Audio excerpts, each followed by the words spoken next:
तो आज का जो टॉपिक है क्लास 12 चैप्टर का नाम है इलेक्ट्रॉनिक युक्तियाँ, यानी इलेक्ट्रॉनिक डिवाइसेस एंड सर्किट। तो हम इसमें देखेंगे कि इलेक्ट्रॉनिक डिवाइसेस में कौन कौन से क्वेश्चन इंपॉर्टेंट है। तो आज हम इस चैप्टर का 10% भाग लेकर आए हैं, जिसमें चालक, अचालक और अर्धचालक और संयोजकता बैंड आदि टॉपिक हैं। तो क्वेश्चन पूछता है ठोसों में उपस्थित ऊर्जा बैंडों के नाम लिखिए, यानी कौन कौन से ऊर्जा बैंड हैं, इनके नाम। आगे क्वेश्चन बनता है अर्धचालक क्या होता है, किसी एक अर्धचालक का नाम लिखिए, एक या दो हो सकते हैं, ठीक है।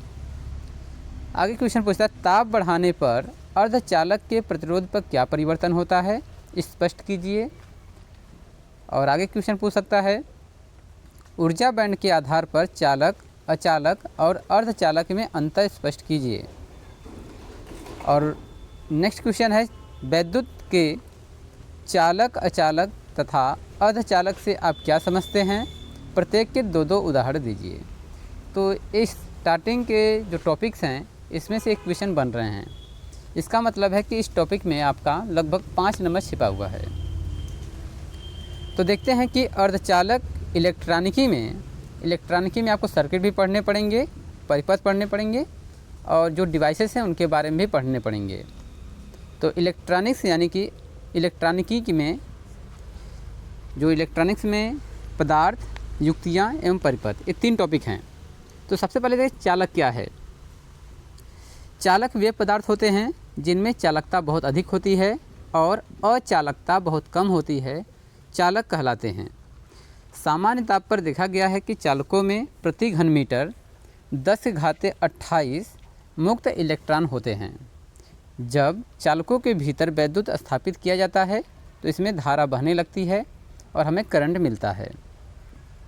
तो चालकों के रूप में हम लोगों ने सोडियम, लोहा, तांबा, चांदी, सोना, पारा आदि को हम इसमें रखते हैं एग्जाम्पल के रूप में। तो इसमें होता क्या है कि चालक में जब हम इनका इलेक्ट्रॉनिक्स विन्यास करते हैं, जैसे मान लीजिए कि सोडियम का मैंने इलेक्ट्रॉनिक्स विन्यास किया, तो सोडियम के कितने लेयर हो जाएंगे, हम इसी कक्षाओं को बना रहे हैं। तो पहली कक्षा में हो जाएगा 2 इलेक्ट्रॉन और दूसरे में हो जाएगा 8 और तीसरे में हो जाएगा 1। क्योंकि हम इलेक्ट्रॉनिक कन्फिग्रेशन में ये देखते हैं कि जब इसमें 3 कक्षाएं हैं, जो आउटर कोर की कक्षा है उसमें केवल एक ही इलेक्ट्रॉन है और यही एक इलेक्ट्रॉन मुक्त अवस्था में रहता है जो गति करने के लिए आवश्यक होता है। तो यही एक इलेक्ट्रॉन धारा बहने का कारण बनता है। यदि हम लिथियम की बात करें तो लिथियम में 2 ही कक्षाएं बनेंगी, पहली कक्षा में 2 इलेक्ट्रॉन और दूसरे में 1 इलेक्ट्रॉन होगा। तो यही जो 1 इलेक्ट्रॉन है मुक्त अवस्था में पाया जाएगा, ठीक है। तो यही 1 इलेक्ट्रॉन जो आउटर कोर्स में अपूर्ण रूप से भरा हुआ है, यही इलेक्ट्रॉन गति करता है और धारा बनती है। तो एग्जाम्पल के रूप में आप लोगों ने देख लिया कि सोडियम, मैग्नीशियम, तांबा, चांदी, सोना, प्लेटिनम आदि आते हैं। अब देखते हैं अचालक क्या होता है। अचालक या इंसुलेटर वे पदार्थ होते हैं जिनकी चालकता बहुत कम होती है और प्रतिरोधकता बहुत अधिक होती है। अचालक अथवा विद्युत रोधी पदार्थ कहलाते हैं। सामान्य ताप पर अचालकों में मुक्त इलेक्ट्रॉनों की संख्या लगभग 0 होती है। इसी कारण अचालकों में विद्युत क्षेत्र को स्थापित करने पर इसमें विद्युत धारा प्रवाहित नहीं होती है। तो जिनमें प्रतिरोधकता बहुत हाई होगा, रेजिस्टिविटी बहुत ज़्यादा होगी, उसमें धारा प्रवाहित नहीं करता है, उसे हम अचालक या विद्युत रोधी पदार्थ कहते हैं। जैसे माइका हुआ, क्वार्टज हुआ, कांच, लकड़ी, हीरा आदि सभी पदार्थ क्या हैं, अचालक हैं, यानी इंसुलेटर्स हैं। अब आगे देखते हैं अर्धचालक क्या होता है। अर्धचालकों को हम लोग सेमीकंडक्टर कहते हैं, यानी अर्धचालकों में नाम से ही पता चल रहा है कि अर्धचालक मतलब आधे अधूरे चालक। तो विशेष स्थितियों में ये चालक की भांति व्यवहार करते हैं और कुछ कंडीशन में, मैक्सिमम कंडीशन में यह अचालक की भांति व्यवहार करते हैं। जैसे अगर इसको हम गर्म कर दें, इस मेटल को, जैसे सिलिकॉन हुआ, जर्मेनियम हुआ, आर्सेनिक हुआ, इन सभी को अगर गर्म कर दिया जाए तो इसमें विद्युत इलेक्ट्रॉन जो है ना, इलेक्ट्रॉन गति करने लगते हैं, जिससे हमें धारा मिलने लगती है। यदि वह ठंडे स्थानों पर चले जाएँ, रख दिया जाए, तो वहाँ से हमें इसमें रेजिस्टिविटी हाई हो जाएगी और करंट हमें नहीं मिलता है। तो अर्धचालक वे पदार्थ हैं जिनकी चालकता चालक और अचालक पदार्थों के बीच होती है। सामान्य ताप पर देखा गया है कि अर्धचालकों के भीतर मुक्त इलेक्ट्रॉनों की संख्या प्रति घन मीटर लगभग 10⁻16 होती है। इसी कारण अर्धचालकों में विद्युत क्षेत्र स्थापित करने पर इनमें अति अल्प धारा प्रवाहित होने लगती है। यानी अर्धचालकों में जो धारा बहती है वह बहुत न्यूनतम बहती है, क्योंकि हम देखे थे पिछले टॉपिक में अभी कि चालकों में मुक्त इलेक्ट्रॉनों की संख्या किसी पदार्थ के अंदर 10⁻28 होता है, परंतु यहाँ पर 10 के पावर में 16 होता है, जिससे कि यह अर्धचालक है, सेमीकंडक्टर है। अब सेमीकंडक्टर को भी 2 कैटेगरी में बांटा गया है। अर्धचालकों को 2 भागों में बांटा गया है। पहला है कार्बनिक और दूसरा है अकार्बनिक। तो कार्बनिक में होता है पॉलीएथिलीन, एंथ्रासीन, पॉलीथायोफीन, पॉलीपाइरोल। ये सभी हैं अकार्बनिक, यानी कार्बनिक हैं। एक कार्बनिक अर्धचालक हैं। अकार्बनिक में यानी जिसमें कार्बन की मात्रा नहीं होती है, कार्बन से कुछ भी संयोजित नहीं होता है, वो होते हैं अकार्बनिक। जैसे सिलिकॉन और जर्मेनियम, ये एलिमेंट हैं जो मुक्त अवस्था में रहते हैं। जब हम लोग अर्धचालकों में इलेक्ट्रॉन कन्फिग्यूरेशन करते हैं, जैसे हमने कहा सिलिकॉन का होता है 2, 8, 4। तो आउटर कोश में सिलिकॉन के होते हैं 4 इलेक्ट्रॉन। अब इन चारों इलेक्ट्रॉनों को अब यहाँ पर अस्थायी तत्व बनने के लिए इसको 4 इलेक्ट्रॉन की आवश्यकता होगी या 4 को त्याग सकता है। यदि वह 4 को बाहर निकालता है तो वह अपने आप को यह नियान के आसपास लाता है, यानी नियान बनाता है, यानी उसकी तरह बनाता है। जबकि यह 4 इलेक्ट्रॉन को और ग्रहण करता है तो अपने आप को आर्गन बनाएगा। तो यहाँ पर इसके आउटर कोश में 4 इलेक्ट्रॉन होने के कारण यह अर्धचालक की कैटेगरी में है, क्योंकि 4 इलेक्ट्रॉन किसी कोश में बाहर रहने पर, मुक्त अवस्था में रहने पर, उसमें करंट फ्लो न के बराबर होता है। यदि यह गर्म हो जाए, अलग से उसको एनर्जी मिल जाए, तो यही इलेक्ट्रॉन गति करने लगते हैं और यह एक चालक की भांति व्यवहार करता है। ठीक है, आगे है ठोसों में ऊर्जा बैंड। तो एक टॉपिक यहाँ पर है, सिलिकॉन और जर्मेनियम सर्वाधिक उपयोग में लाने जाने वाले अर्धचालक हैं। इनका उपयोग हम लोग सोलर सेल आदि में करते हैं। अब ठोसों में ऊर्जा बैंड क्या है? Energy band in solids. किसी आइसोलेटेड परमाणु में, आइसोलेटेड का मतलब है किसी विलगित परमाणु में, उसके विभिन्न इलेक्ट्रॉनों की ऊर्जा के कुछ निश्चित डिस्क्रीट मान होते हैं, जिन्हें परमाणु के ऊर्जा स्तर कहते हैं। इन्हें हम 1s, 2s, 2p, 3s, 3p आदि जो है आगे हम बढ़ा सकते हैं। और कह रहा प्रत्येक ऊर्जा स्तर में अनेक क्वांटम संख्याएं होती हैं। तो इसको समझते हैं कि आखिर ऊर्जा बैंड क्या होते हैं। तो ऊर्जा बैंड को समझने के लिए हम लोग बनाते हैं, जैसे मान लीजिए कि मैंने किसी भी एलिमेंट का हमने यहाँ पर ऑर्बिट बना दिया है।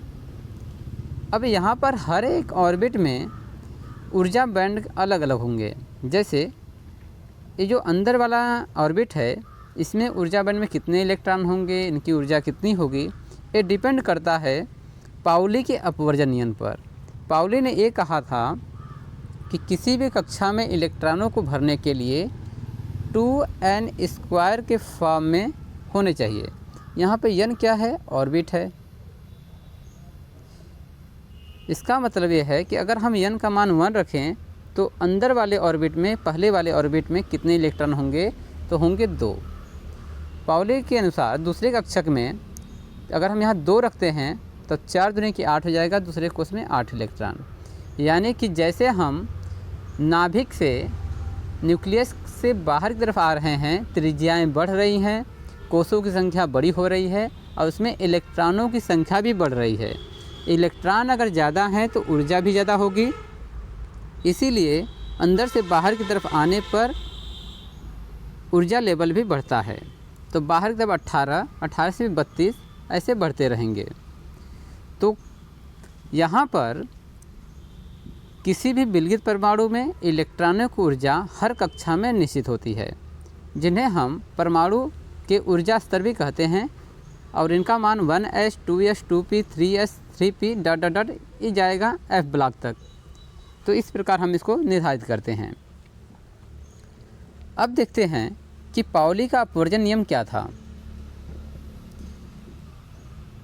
तो किसी कक्षा में इलेक्ट्रॉनों का निर्धारण पाउली के अपवर्जन नियम से किया जाता है। इस नियम के अनुसार किसी कक्ष में उपस्थित इलेक्ट्रॉनों की अधिकतम संख्या 2n स्क्वायर होती है, जहां n क्या है, कक्ष की संख्या है। यानी कक्ष की संख्या n का मान हम 1 2 3 4 आदि ले सकते हैं। तो पहले कोष में 2 इलेक्ट्रॉन, दूसरे में 8, तीसरे में 18 और चौथे कोष में 32 इलेक्ट्रॉन होंगे। इससे ये स्पष्ट होता है कि अंदर वाले कक्ष में जिसकी ऊर्जा न्यूनतम होती है केवल 2 इलेक्ट्रॉन होते हैं। आगे की कक्षाओं में ऊर्जा में वृद्धि होती है, साथ ही इलेक्ट्रॉनों की संख्या में भी वृद्धि होती है और वह 8, 18, 32 के क्रम में आगे बढ़ती है। अब आगे है ठोस पदार्थ की विद्युत चालकता के अध्ययन में 3 मुख्य पद हैं। तो यहाँ पर 3 मुख्य पद में पहला है संयोजकता बैंड, दूसरा है चालन बैंड और तीसरा है ऊर्जा अंतराल। तो यहाँ पर चालकता के आधार पर ठोसों में हम ऊर्जा बैंड को कुछ इस प्रकार दिखा सकते हैं। जो सबसे नीचे वाला बैंड है इसे बोलते हैं संयोजकता बैंड। इसमें इलेक्ट्रॉन भरे होते हैं, बहुत सारे इलेक्ट्रॉन होते हैं, ठीक है। और बीच वाला जो होता है यह एनर्जी गैप होता है, इसे हम E और G से प्रदर्शित करते हैं। जो एनर्जी बैंड गैप है इसको हम EG से प्रदर्शित करेंगे। और ये ऊर्जा का जो यहाँ पर लेवल है, जहाँ पर इलेक्ट्रॉन ज़्यादा हैं, इसके ऊपर वाले को हम EV से प्रदर्शित करते हैं। जो ऊपर वाला लेयर है यहाँ पर, इसको हम EV से प्रदर्शित करेंगे। और लास्ट में जो ऊपर है इसे बोलते हैं चालन बैंड। चालन बैंड को EC से प्रदर्शित किया जाता है, EC। तो ये 3 बैंड है। तो इन तीनों को हम बारी बारी पढ़ेंगे कि संयोजकता बैंड क्या होता है, चालन बैंड क्या होता है, ऊर्जा अंतराल क्या होता है, यानी वैलेंसी बैंड, कंडक्शन बैंड और एनर्जी गैप क्या क्या होता है, इसके बारे में हम लोग जानेंगे। तो यदि हम इसको एक मोरल तौर पर जानें एक शॉर्टकट में, तो जो यहाँ पर संयोजकता बैंड है इसमें इलेक्ट्रॉन भरे होते हैं और इसके नीचे भी और कक्षाएं होती हैं जो पूर्ण होती हैं। तो यहाँ पर जो संयोजकता बैंड है, वैलेंसी बैंड है, यदि इसमें अलग से ऊर्जा दी जाए तो यह क्या करेगा, जंप करके इलेक्ट्रॉन चालन बैंड में चला जाएगा। और मुक्त अवस्था में जब कोई इलेक्ट्रॉन होता है तो वह गति करने लगता है और हमें विद्युत सप्लाई मिलती है। यदि यह एनर्जी गैप को पार नहीं कर पाया तो यह एक इंसुलेटर की भांति व्यवहार करेगा। तो यहाँ पर संयोजकता बैंड, चालन बैंड और ऊर्जा बैंड को हम चालक के लिए, अचालक के लिए और अर्धचालक के लिए अलग अलग पढ़ेंगे और किसमें कितनी इलेक्ट्रॉन वोल्ट की एनर्जी होती है इसको भी हम देखेंगे। तो सबसे पहले है संयोजकता बैंड, वैलेंसी बैंड। किसी पदार्थ के अधिकतम ऊर्जा वाले भरे हुए बैंड को संयोजकता बैंड कहते हैं। इस बैंड में पदार्थ के परमाणु की बाह्य कक्षा के इलेक्ट्रॉन होते हैं। ये इलेक्ट्रॉन परमाणुओं के बीच बंध बनाने में भाग लेते हैं, अतः यह इलेक्ट्रॉन मुक्त नहीं होते हैं, इसलिए विद्युत चालन में इसका कोई भी योगदान नहीं होता है। संयोजकता बंध के उच्चतम ऊर्जा स्तर को EV से प्रदर्शित करते हैं। तो यहाँ पर जो संयोजकता बैंड है सबसे नीचे वाला लेयर है जिसमें इलेक्ट्रॉन बहुत अधिक होते हैं, परंतु ये इलेक्ट्रॉन कभी भी बंध बनाने में भाग नहीं लेते हैं, मतलब बंध बनाने में भाग लेते हैं परंतु ये मुक्त अवस्था में नहीं रहते हैं। ये बीच में एनर्जी गैप होती है और ऊपर होता है चालन बैंड। इसको हम EV से प्रदर्शित करते हैं, गैप को EG से प्रदर्शित करते हैं, ठीक है। तो यहाँ पर आपको ये देखने को मिला कि जो संयोजकता बैंड है उसे हम EV से प्रदर्शित करते हैं, इसमें इलेक्ट्रॉन होते हैं, और जो उच्च ऊर्जा का स्तर है इसको हम EV से प्रदर्शित करते हैं, और यह मुक्त इलेक्ट्रॉन नहीं होते हैं। यदि यह मुक्त होता तो यहाँ पर हमें करंट फ्लो करते हुए मिलता, परंतु यहाँ पर यह मुक्त अवस्था में नहीं है। अब आगे आते हैं चालन बैंड। चालन बैंड जो है ऊपर वाला बैंड है, हम इसको EC से प्रदर्शित करते हैं। यदि कोई भी इलेक्ट्रॉन चालन बैंड तक आ जाता है तो वहाँ पर मुक्त इलेक्ट्रॉन हो जाते हैं और वह गति करने लगता है और हमें विद्युत सप्लाई मिलने लगती है। तो देखते हैं चालन बैंड क्या क्या है, इसके क्या क्या डिफिनीशंस हैं। तो किसी पदार्थ की न्यूनतम ऊर्जा वाले रिक्त बैंड को चालन बैंड कहते हैं। यह बैंड संयोजकता बैंड के ठीक ऊपर स्थित होता है। यानी कि जो चालन बैंड है वह संयोजकता बैंड और बीच में गैप है उसके ऊपर होता है। इसमें कोई भी इलेक्ट्रॉन नहीं होता है। जब कोई संयोजकता इलेक्ट्रॉन अतिरिक्त ऊर्जा प्राप्त कर चालन बैंड में आ जाता है तो यह मुक्त इलेक्ट्रॉन हो जाता है, अतः विद्युत चालन में अपना योगदान देता है। इस बैंड के निम्नतम ऊर्जा स्तर को EC से प्रदर्शित किया जाता है। तो निम्नतम ऊर्जा बैंड क्या है? जैसे मान लीजिए कि मैंने यहाँ पर जो है एनर्जी बैंड बनाया है। नीचे वाला क्या है? संयोजी है, बीच में गैप है और ऊपर वाला जो बैंड है, चलिए ये हो गया संयोजी, ये हो गया चालन। तो ये जो नीचे वाला लेयर है, नीचे वाला यही है EC और जो ऊपर वाला है ये है EV। तो नीचे वाले जो निम्नतम ऊर्जा बैंड है इसको हम EC से प्रदर्शित करते हैं। ठीक है। अब आते हैं ऊर्जा अंतराल क्या है, एनर्जी गैप। तो चालन बैंड तथा संयोजकता बैंड के बीच के रिक्त स्थान को हम पदार्थ का ऊर्जा अंतराल कहते हैं और इसे EG यानी कैपिटल E और स्मॉल G से प्रदर्शित करते हैं। देखते हैं नेक्स्ट टॉपिक क्या है। अब आते हैं ऊर्जा बैंड के आधार पर चालक और अचालक और अर्धचालक में अंतर क्या है, विभेद क्या है, इसको देखेंगे। तो ठोस पदार्थ का विद्युत व्यवहार इसके संयोजकता बंध तथा चालन बैंड के बीच ऊर्जा अंतराल EG पर निर्भर करता है। EG का मान 0, कम और अधिक हो सकता है। तो यहाँ पर आप इस जान सकते हैं कि किसी भी पदार्थ का, ठोस पदार्थ अगर है तो उसमें इलेक्ट्रॉनों का चालन डिपेंड करता है कि जो एनर्जी गैप है, जो बीच वाला गैप है, अगर यह ज़्यादा मात्रा में दूर है तो यहाँ पर कभी भी संयोजी इलेक्ट्रॉन जो है चालन बैंड में नहीं पहुँच पाएगा, तो हमें यहाँ पर चालकता नहीं मिलेगी। यदि यही जो एनर्जी गैप है जिसका मान 0 हो जाए, यानी ये गैप न रहे, तो हमें यह चालन बैंड की भांति व्यवहार करेगा और इसमें सभी प्रकार के मेटल्स आएंगे। यदि यह बिल्कुल पास पास हो तभी इलेक्ट्रॉन फ्लो कर सकते हैं, परंतु यहाँ पर तीसरा जो बैंड बनता है ये बनता है अर्धचालकों का। इसमें क्या है कि दोनों बैंडों में, चालन बैंड में और संयोजी बैंड में, दोनों में इलेक्ट्रॉन होते हैं, जिसके कारण से इलेक्ट्रॉन फ्लो होने लगता है और यह धीरे धीरे फैल करके एक चालन की भांति व्यवहार करते हैं। तो देखते हैं चालक धातु, चालक या धातु। चालक में 2 स्थितियाँ हो सकती हैं। अब यहाँ पर बैंड बनाने के लिए 2 कंडीशन है चालकों के लिए। चालक में धातुएँ आती हैं। कुछ धातु जैसे सोडियम, पोटेशियम में 0 केल्विन ताप पर उच्च ऊर्जा का वह बैंड जिसमें इलेक्ट्रॉन होते हैं आंशिक रूप से भरा होता है, जो संयुक्ता बंध तथा चालन बैंड के दोनों का कार्य करता है। तो पहली स्थिति में यह है कि यदि हम यहाँ पर चालन बैंड और संयोजी बैंड दोनों बिल्कुल पास पास हों, तो यहाँ पर दोनों की क्या है, 0 डिग्री सेंटीग्रेड पर ये दोनों चिपके हुए हैं, बिल्कुल पास में हैं। तो यहाँ पर एनर्जी गैप लगभग EG जो है उसका मान 0 है। इस कंडीशन में वह क्या करेगा, वह चालक की भांति व्यवहार करेगा और इसमें सोडियम, पोटेशियम आदि जो है क्षार धातुएँ आती हैं। आगे आता है कुछ धातुएँ, यानी ऐसी धातुएँ जो काफ़ी ठोस होती हैं, जैसे लोहा, मैग्नीशियम, कैल्शियम, ये ठोस हैं। तो इनमें क्या होता है कि जो EG है, जो एनर्जी गैप है, वह एक दूसरे पर ओवरलैप करते हैं, यानी ओवरलैप करते हैं, जिसके कारण से इनमें एनर्जी गैप जो है लगभग मैक्सिमम 0 हो जाता है। यानी कि 0 छोड़िए, ये ओवरलैप करते हैं अतिव्यापन कर जाते हैं, जिसके कारण से इनमें आराम से धारा बहने लगती है और जो संयोजी इलेक्ट्रॉन है वह चालन बैंड में तुरंत पहुंच जाते हैं, जिससे धारा प्रवाहित होने लगती है।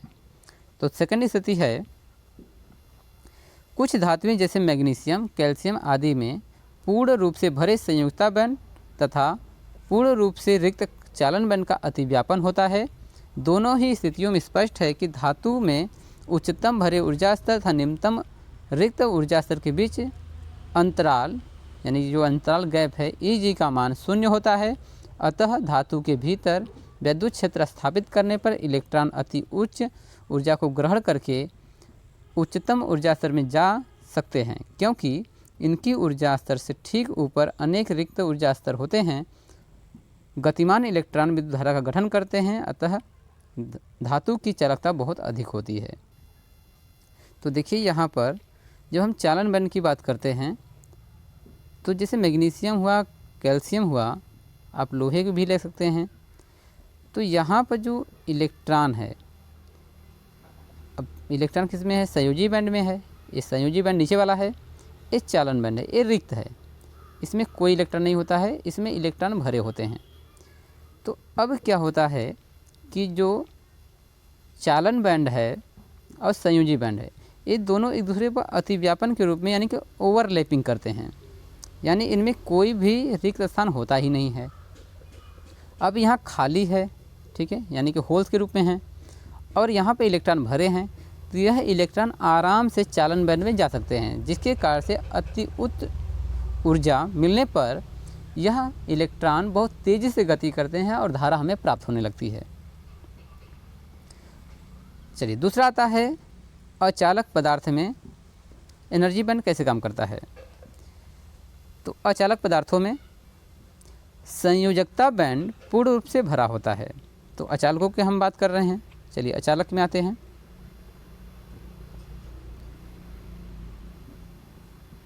चलिए नीचे वाला क्या है, संयोजी बैंड है, ठीक है। तो संयोजकता बैंड में संयुक्ता बैंड पूर्ण रूप से भरा होता है, जो नीचे वाला है ये पूर्णतः इलेक्ट्रॉन से भरा होता है, ठीक है। फिर कह रहा है चालन बैंड पूर्ण रूप से रिक्त होता है, ये इसमें कोई सी भी प्रकार का एक भी इलेक्ट्रॉन नहीं होता है। फिर कह रहा है चालन बैंड तथा संयुक्ता बैंड के बीच जो Eg है, इलेक्ट्रॉन जो एनर्जी गैप है, बहुत अधिक होता है। जो Eg का मान है, Eg यह 5 इलेक्ट्रॉन वोल्ट से अधिक होता है, 5 इलेक्ट्रॉन वोल्ट से अधिक होता है, जिसके कारण से 5 इलेक्ट्रॉन वोल्ट से अधिक है, जिसके कारण से यह एनर्जी गैप बहुत ज़्यादा बढ़ जाता है। और बहुत ज़्यादा बढ़ जाने के कारण इसमें किसी भी संयोजी बैंड से इलेक्ट्रॉन चालन बैंड में नहीं पहुंच पाता है। अब जब नहीं पहुंच पाएगा तो यह एक इंसुलेटर की भांति व्यवहार करेगा। माना जाता है कि हीरे में Eg का मान, जो इलेक्ट्रॉन गैप है, वह 6 इलेक्ट्रॉन वोल्ट है, यानी कि यह जो गैप है बहुत ज़्यादा है। यदि किसी प्रकार से हम हाई वोल्टेज दें, लगभग 10 लाख के आसपास माना जाता है, यदि 10 लाख वोल्टेज का अगर हम विद्युत सप्लाई दें तो यह संयोजी बैंड से इलेक्ट्रॉन आराम से चालन बैंड तक जा सकते हैं और हीरा में भी विद्युत धारा प्रवाहित हो सकता है। चलिए नेक्स्ट टॉपिक है अर्धचालकों में। अर्धचालक क्या होते हैं? ऐसे चालक जो चालक की ऐसे पदार्थ जो चालक तथा अचालक दोनों की भांति व्यवहार करते हैं, अर्धचालक कहलाते हैं। तो अर्धचालक पदार्थ में 0 केल्विन ताप पर क्या होता है, इसे देखते हैं। तो पहला है सहसंयोजकता बैंड पूर्ण से भरा होता है। अर्धचालकों में, चलिए यहाँ बना लेते हैं। तो जो संयोजकता बैंड है ये क्या है, ये पूर्णतः भरा हुआ है, इसमें इलेक्ट्रॉन की किसी भी प्रकार की कमी नहीं है, क्योंकि इसके नीचे जो है ऊर्जा लेयर कई हैं जो भरे हुए हैं। चालन बैंड दूसरा है, चालन बैंड पूर्ण रूप से रिक्त होता है। जो चालन बैंड है वो पूर्णतः क्या है, रिक्त है, उसमें किसी भी प्रकार का इलेक्ट्रॉन है ही नहीं। तो थर्ड बात आती है कि चालन बैंड तथा संयोजकता बैंड के बीच जो ऊर्जा अंतराल है वो कम है, यानी कि वह लगभग ऊर्जा अंतराल Eg का मान, जो Eg है इसका मान 3 इलेक्ट्रॉन वोल्ट से कम होता है। यानी कि जहाँ पर हम इंसुलेटर में देख रहे थे कि 5 इलेक्ट्रॉन वोल्ट से ज़्यादा एनर्जी गैप है, परंतु यहाँ 3 से कम है, 1, 2, 1.5 2.5 ऐसे भी हो सकता है। तो इस कंडीशन में क्या है कि कमरे के ताप पर, यदि कमरे के ताप पर सिलिकॉन है, जो SI है सिलिकॉन, इसमें 1.1 इलेक्ट्रॉन वोल्ट होता है। यदि हमें थोड़ी सी भी हीट दे दें तो यह जो एनर्जी गैप है 1.1 इलेक्ट्रॉन वोल्ट की, यह टूट जाएगा। इसका मतलब यह है कि चालन बैंड बढ़ करके यहाँ तक आएगा, संयोजी बैंड बढ़ करके यहाँ तक जाएगा और यह चालक की भांति व्यवहार करेगा। तो आपको याद रखना है कि सिलिकॉन के लिए एनर्जी गैप का मान 1.1 इलेक्ट्रॉन वोल्ट होता है। यदि जर्मेनियम है तो जर्मेनियम के लिए क्या होता है कि इसके बीच का जो एनर्जी गैप का मान है वह 0.72 इलेक्ट्रॉन वोल्ट होता है। अब यदि इससे अधिक इलेक्ट्रॉन वोल्ट की ऊष्मा मिलती है या एनर्जी मिलती है तो संयोजी बैंड भी बढ़ेगा और चालन बैंड भी बढ़ेगा और दोनों एक समय के बाद टच कर जाएंगे, जिससे कि यह एक चालक की भांति व्यवहार करेगा और संयोजी इलेक्ट्रॉन चालन बैंड में आराम से जा सकते हैं। यदि गैलियम और आर्सेनिक का मिक्सचर हो तो इसके लिए 1.41 इलेक्ट्रॉन वोल्ट की आवश्यकता होगी, यानी एनर्जी गैप का मान 1.41 इलेक्ट्रॉन वोल्ट होता है। तो अब बात करते हैं कि अतः 0 केल्विन ताप पर अर्धचालक पदार्थ एक चालक की भांति व्यवहार करता है। तो 0 केल्विन ताप पर आप इसको कन्वर्ट कर सकते हैं डिग्री सेंटीग्रेड में, आपको ज़्यादा समझ में आएगा। तो यदि 0 केल्विन ताप पर अर्धचालक क्या करेंगे, एक चालक की भांति व्यवहार करते हैं। अब यहाँ पर लास्ट में आपको फिगर है, इस फिगर को आपको एनालिसिस करना है कि कैसे काम करते हैं। चलिए बात करते हैं यहाँ पर। ये पहला है इंसुलेटर है। इंसुलेटर में क्या है कि वैलेंसी जो बैंड है यहाँ पर इलेक्ट्रॉन भरे हुए हैं और आपने रूल में पढ़ा है ऊपर कि यहाँ पे जो कंडक्शन बैंड है इसमें किसी भी प्रकार का एक भी इलेक्ट्रॉन नहीं है और यहाँ पे एनर्जी गैप जो है 5 इलेक्ट्रॉन वोल्ट से ज़्यादा है। जो Eg का मान है वह 5 इलेक्ट्रॉन वोल्ट से ज़्यादा है, जिसके कारण से इसमें करंट फ्लो नहीं करता है।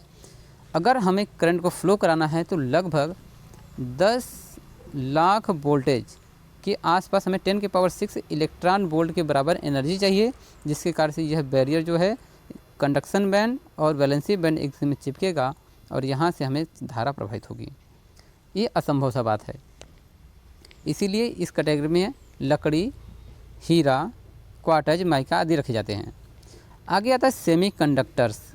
सेमीकंडक्टर्स में जो एनर्जी गैप है यह 3 इलेक्ट्रॉन वोल्ट से कम होते हैं। तो 3 इलेक्ट्रॉन वोल्ट से कम है मतलब कि यह अर्धचालक की भांति होते हैं, यानी कि इसमें वैलेंसी बैंड में भी इलेक्ट्रॉन है, कंडक्शन बैंड में भी है। अब होता क्या है कि थोड़ी सी भी आपको इसमें अगर एनर्जी दे दें हीट के रूप में तो यह कंडक्शन बैंड यहाँ तक आ जाएगा और संयोजी इलेक्ट्रॉन जो है यानी कि वैलेंसी बैंड दोनों चिपक जाएंगे और यहाँ से इलेक्ट्रॉन आराम से कंडक्शन बैंड में जा सकता है और यह एक चालक की भांति, कंडक्टर की भांति व्यवहार कर सकता है। तीसरे में आता है कंडक्टर्स बैंड। अब देखिए कंडक्टर क्या होते हैं, चालक क्या होते हैं, इसमें सभी प्रकार की धातुएं आती हैं। अब यहाँ पर वैलेंसी बैंड में तो इलेक्ट्रॉन है ही और यहाँ पर कंडक्शन बैंड में भी इलेक्ट्रॉन है और ये करते क्या कि दोनों एक दूसरे को ओवरलैप कर जाते हैं, यानी कि चिपके भी होंगे तभी इलेक्ट्रॉन जा सकता है वैलेंसी बैंड से कंडक्शन में, यदि वह ओवरलैप करेंगे तो और तेज़ी जा सकता है। इसीलिए इसे हम लोग सुपर कंडक्टर भी कहते हैं, यानी कि बहुत अच्छा चालक कहते हैं। तो आई होप, मैं आशा करता हूँ कि आपको ये टॉपिक समझ में आया होगा। धन्यवाद।